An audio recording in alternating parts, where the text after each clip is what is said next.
بسم اللہ الرحمن الرحیم۔ آج کا ہمارا موضوع حضرت امام پاک کا قافلہ بجانب کوفہ۔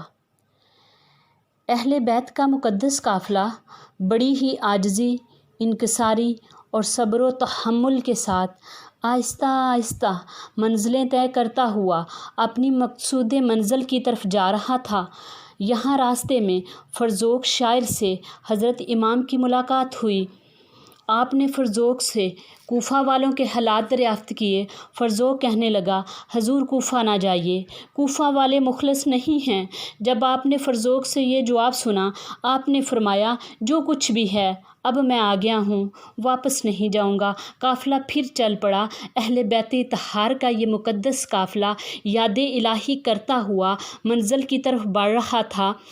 راستے میں بکر اسدی سے ملاقات ہوئی۔ اس نے بھی آپ کو واپس جانے کا مشورہ دیا، غرض کہ راستے میں کئی اشخاص ملے، سب نے آپ کو واپس چلے جانے کا مشورہ دیا، لیکن آپ نے جواب دیا کہ حسین راستے سے ہٹنے نہیں آیا بلکہ بھٹکے ہوئوں کو راستہ دکھانے آیا ہے۔ لوگوں نے کہا، حسین آپ کے لیے بہتری ہے، کنارہ کشی کرو۔ آپ نے فرمایا، میں کنارہ کشی کرنے کے لیے نہیں آیا بلکہ دین اسلام کی کشتی کو کنارے لگانے آیا ہوں۔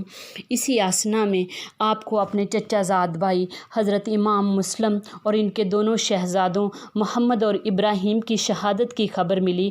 جب آپ نے سنا تو تڑپ اٹھے، ہائے افسوس کہ میرے بھائی میرے لیے جان دے گئے اور اپنے دونوں بچوں کو بھی قربان کر دیا۔ دل پر ایک دردناک اور المناک چوٹ لگی، آنکھوں سے آنسو جاری ہو گئے۔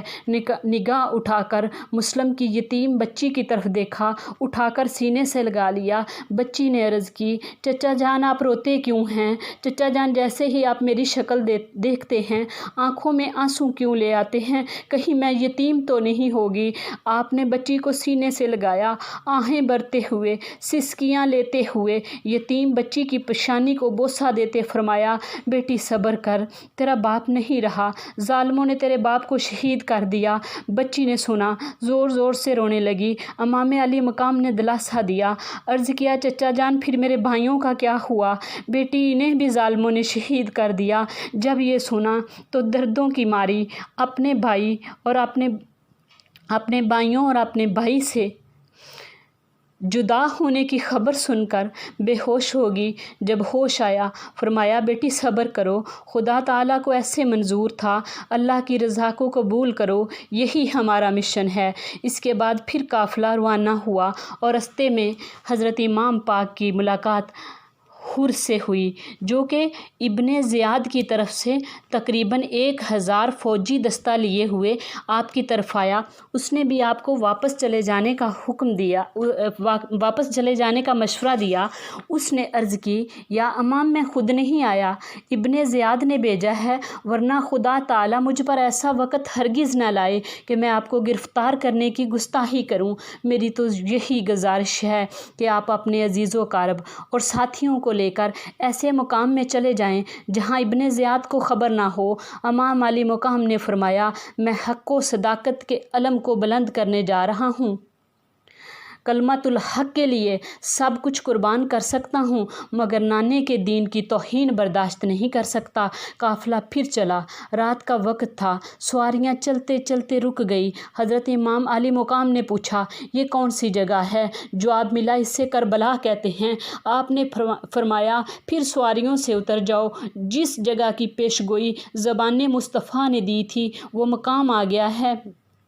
6 محرم الحرام کو اہل بیت کا قافلہ امام حسین کی قیادت میں میدان کربلا میں پہنچا اور خیمے لگا لیے۔ 7 محرم الحرام کو اہل بیت پر پانی بند کر دیا گیا۔ راستے کی مشکلات، بھوک پیاس کی شدت، باوجود ان سب چیزوں کے پھر بھی زبان پر کلمہ شکر ہے۔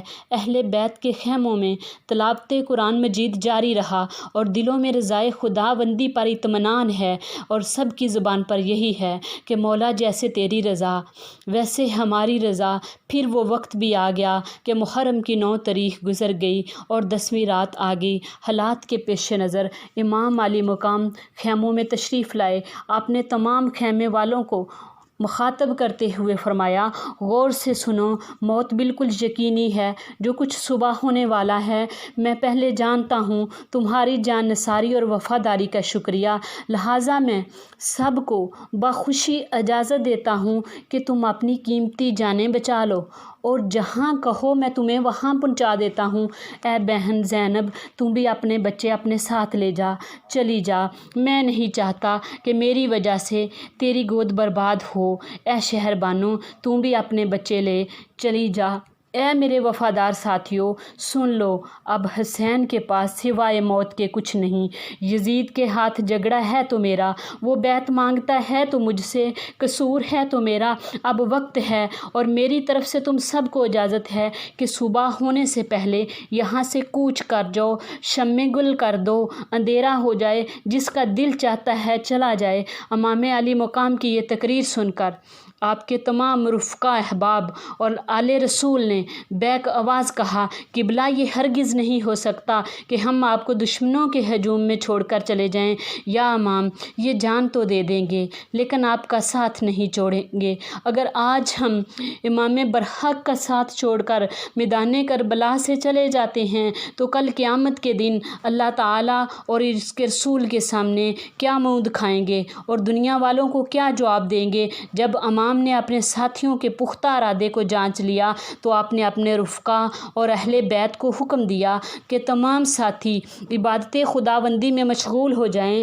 عشاء کی نماز ادا کرنے کے بعد سیدنا امام حسین اور دیگر آپ کے ساتھی نہایت ہی عاجزی، انکساری اور پورے خلوص کے ساتھ عبادت خداوندی میں مشغول ہو گئے۔ سننے والے کہتے ہیں کہ ساری رات آل رسول کے خیموں سے تلاوت قرآن مجید کی آوازیں آتی رہیں۔ جب تہجد کا وقت ہوا تو ابن علی اٹھے، نوافل ادا کیے۔ میرے امام نے نفل پڑھنے کے بعد آسمان کی طرف نظر اٹھائی، بارگاہ خداوندی میں عرض کی، یا اللہ حسین کی لاج رکھنا، یا اللہ مجھے استقامت عطا فرما۔ اور پھر امام حسین نے دیکھا کہ نانا جان بھی دعا مانگ رہے ہیں، اے اللہ میرے حسین کو صبر عطا فرما۔ پھر وہ وقت آیا کہ 10ویں محرم، جمعہ کا قیامت نما دن، طلوع فجر کا وقت، حضرت امام علی مقام نے حکم دیا اور شہزادہ علی اکبر نے اذان پڑھی اور حضرت امام حسین نے کربلا کے میدان میں اپنے ساتھیوں کو نماز پڑھائی۔ نماز سے فارغ ہوئے تو آقا حسین نے میدان کی طرف دیکھا۔ عقل نے کہا، حسین آگے نہ بڑھنا، آگے موت ہے۔ عشق نے کہا، حسین رضا الہی کے لیے مرنا موت نہیں حیات ہے اور فنا نہیں بقا ہے۔ عقلاں تے عشق دا جوڑ ویکھو، عقل ہٹاؤندی عشق ہٹکیندا ای نہیں۔ عقل آکھیا سولی چڑھا دیسن، عقل آکھیا سولی چڑھا دیسن، تینوں سولی دا چوٹا دسیندا ای نہیں۔ عشق آکھیا سولی ضرور چڑھساں، عشق آکھیا سولی ضرور چڑھساں، بنا سولی دے یار منیندا ای نہیں۔ عقل آکھیا پانی تیرا بند کرسن، عشق آکھیا میتھوں ہویندا ای نہیں۔ عقل آکھیا کربلا نہ جاویں، عقل آکھیا کربلا نہ جاویں، عشق آکھیا مینوں سنیندا ای نہیں۔ عقل کیا حسین نہ جا اگے موت پی للکار مار دیے، عشق کیا حسین نہ مڑی پیچھے زہرا پاک دی روح پکار دیے۔ عقل کیا حسین نہ جا اگے تتی ریت دشتے کربلا دیے، عشق کیا حسین نہ مڑی پیچھے کھلی ہوئی چولی مصطفیٰ دیے۔ عقل کیا حسین نہ جا اگے تیرا قافلہ لٹایا جامنا ای، عشق کیا حسین نہ مڑی پیچھے نال باطل تے تو اج ٹکراونا ای۔ عقل کیا حسین نہ جا اگے تیر اکبر دے سینے چ وجنا ای، عشق کیا حسین نہ مڑی پیچھے پردہ نانے دی امت دا کجنا ای۔ عقل کیا حسین نہ جا اگے گراباں ہوسی اج چاک تیرا، عشق کیا حسین نہ مڑی پیچھے کر رہی ہے جنت انتظار تیرا۔ حاضرین محترم، میں عرض کر رہی تھی کہ نماز سے فارغ ہونے کے بعد امام علی مقام میدان کی طرف دیکھا کہ ہر طرف غم کے بادل چھائے ہوئے ہیں، میدان کربلا کے ذرا ذرا میں اداسی چھائی ہوئی ہے، ہر طرف ناامیدی کی فضا ہے۔ سورج طلوع ہوا، تیز دھوپ، گرم ہوائیں چلنے لگی۔ آج 3 دن ہو گئے کہ نبی کی آل پر پانی بند کر دیا گیا۔ بھوک اور پیاس سے جسم کمزور ہو چکے، مگر پھر بھی چمنستان زہرا کے پھول ابھی تک تر و تازہ ہیں، اس لیے کہ محمد مصطفیٰ کے باغ کے سب پھول ایسے ہیں جو بن پانی کے تر رہتے ہیں، مرجھایا نہیں کرتے۔ جنگ کا نکارہ بجنے ہی والا تھا۔ یزیدی فوج میں 30,000 کا مسلح لشکر صفیں باندھے اپنی تلواریں اور نیزے حرکت میں لا چکے تھے۔ ادھر قوم اشقا میں 30,000 کا لشکر، ادھر سپاہ حسینی میں صرف اور صرف 72 تن پر مشتمل ایک قلیل سی جماعت، جن میں 32 سوار اور 40 پیدل تھے، اور علم سیدنا عباس کے ہاتھ میں تھا۔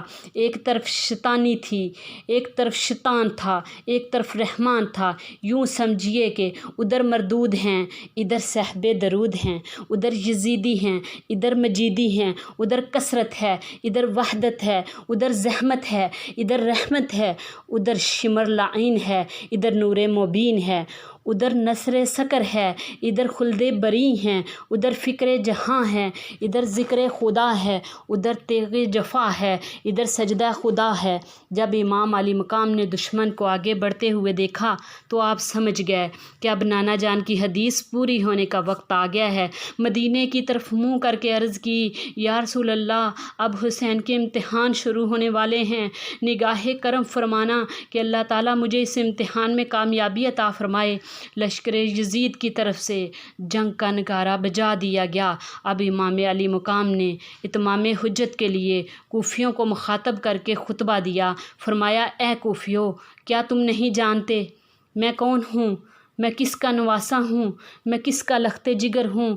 میں کس کا نور نظر ہوں؟ سنو اور غور سے سنو، سر کے کانوں سے نہیں، دل کے کانوں سے سنو۔ اگر اپنے آپ کو واقعہ مسلمان کہلاتے ہو تو جس نبی کا کلمہ پڑھ کر تم مسلمان بنے ہو، میں اس نبی کا نواسہ ہوں، میں اس رسول کا نواسہ ہوں جس نے میرے لیے خطبہ چھوڑا، جس نے مجھے اپنی کندھے پہ سوار کیا، جس نے فرمایا حسین مجھ سے ہے، جس نے فرمایا حسین جنتی عورتوں کا سردار ہے، جو مجھے روتا دیکھتے پریشان ہو جاتے۔ میں اس علی کا لخت جگر ہوں جس کے پیچھے تم نمازیں پڑھتے رہے ہو، سجدے کرتے رہے ہو، اور میں اس سیدہ فاطمہ کا نور نظر ہوں جس کو نبی نے اپنے دل کا ٹکڑا کہا۔ کیا ہماری شان میں قرآن مجید نے بیان نہیں کی؟ کیا ہماری شان میں قرآن مجید میں آیات تطہیر ہمارے حق میں نازل نہیں ہوئی؟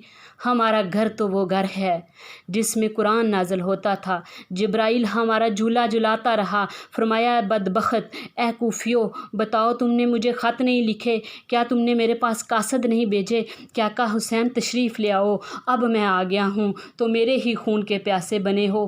ظالمو، غور سے سن لو، میں یہاں لڑنے کے لیے نہیں آیا، دنیا کے مال کے لیے نہیں آیا، اقتدار کے لیے نہیں آیا۔ میں یہاں آیا ہوں صرف اور صرف دنیا والوں کو نظام قرآن سمجھانے آیا ہوں، جنت کا راستہ دکھانے آیا ہوں۔ مگر یاد رکھو، حسین 6 ماہ کا اصغر تو قربان کر سکتا ہے، 18 سال کا اکبر تو نثار کر سکتا ہے، عباس کے بازو تو قلم کروا سکتا ہے، قاسم کی لاش پر گھوڑے دیکھ کر برداشت کر کے خود بھی نیزے کی نوک پر چڑھ سکتا ہے، مگر شریعت محمد کی توہین برداشت نہیں کر سکتا۔ اسی لیے ابھی وقت ہے، اپنے دلوں سے اہل بیت کی دشمنی کا زنگ اتار کر اپنی آنکھوں سے غفلت اور جہالت کے پردے اٹھا کر دیکھو اور سوچو تم کس کے جان کے در پہ ہو۔ بتاؤ کل قیامت کے دن ہمارے اس خون ناحق کا تمہارے پاس کیا جواب ہوگا؟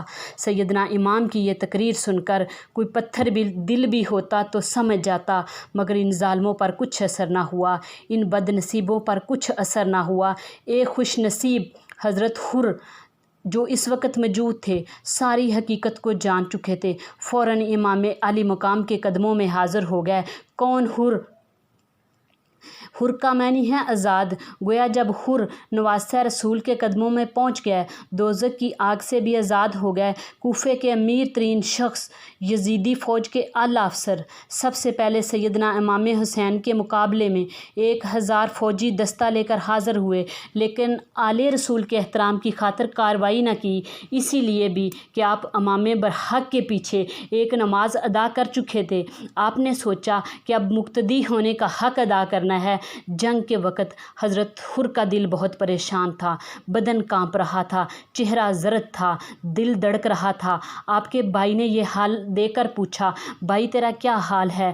آپ تو بڑے بہادر اور شجاع ہیں، کئی بار جنگوں میں جا چکے ہیں، لیکن آج اتنے پریشان کیوں ہیں؟ تو حضرت حر نے جواب دیا، بھائی یہ نواسہ رسول سے لڑائی ہے، اس وقت میرے ایک طرف بہشت ہے، ایک طرف دوزخ، ایک طرف حسین ہے، ایک طرف یزید ہے۔ اگر یزید کو چھوڑتا ہوں ملازمت جاتی ہے، اگر حسین کو چھوڑتا ہوں دین جاتا ہے۔ آخر دل میں یہ پختہ ارادہ کر لیا کہ ملازمت نہیں رہتی نہ رہے، دین رہ جائے، اگر دنیا نہیں رہتی نہ رہے، ایمان رہ جائے۔ اس دوران شہزادہ کونین امام حسین کی آواز آئی، ہے کوئی جو آل رسول پر اپنی جان فدا کر کے بارگاہ رسالت میں سرخ روح ہو جائے؟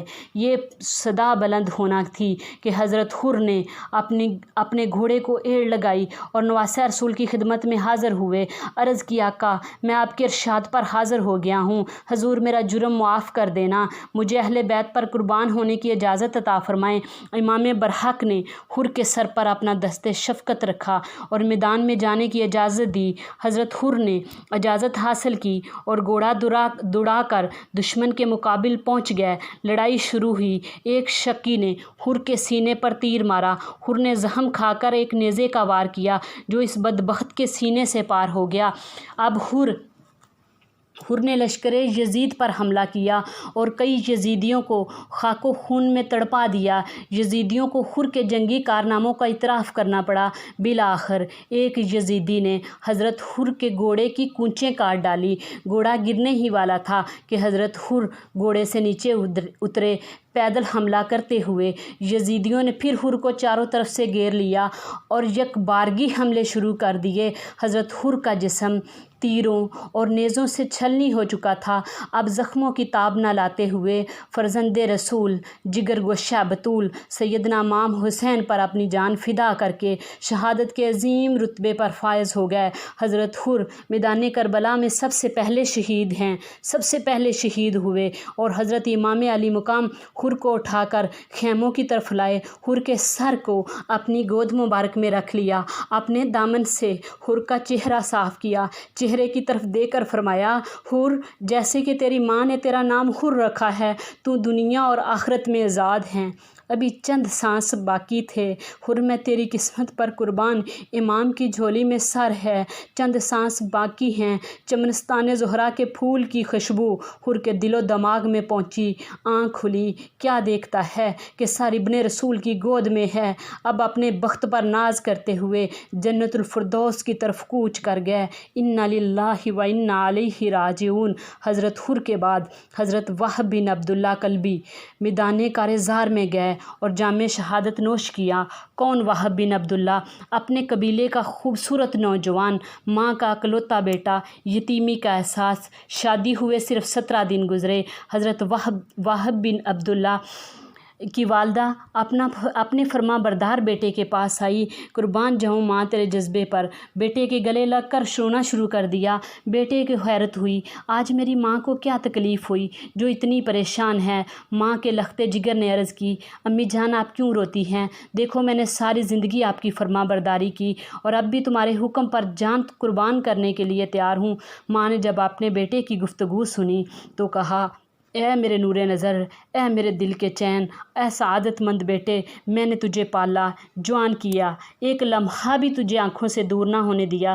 میں نے بڑی تکلیفوں کے بعد تیری جوانی کی بہار پائی اور اب ایک لمحہ تیری جدائی برداشت نہیں کر سکتی، لیکن آج نواسہ رسول امام حسین میدان کربلا میں مصیبت میں مبتلا ہیں، کیا تو ان پر اپنی جان نثار کر سکتا ہے؟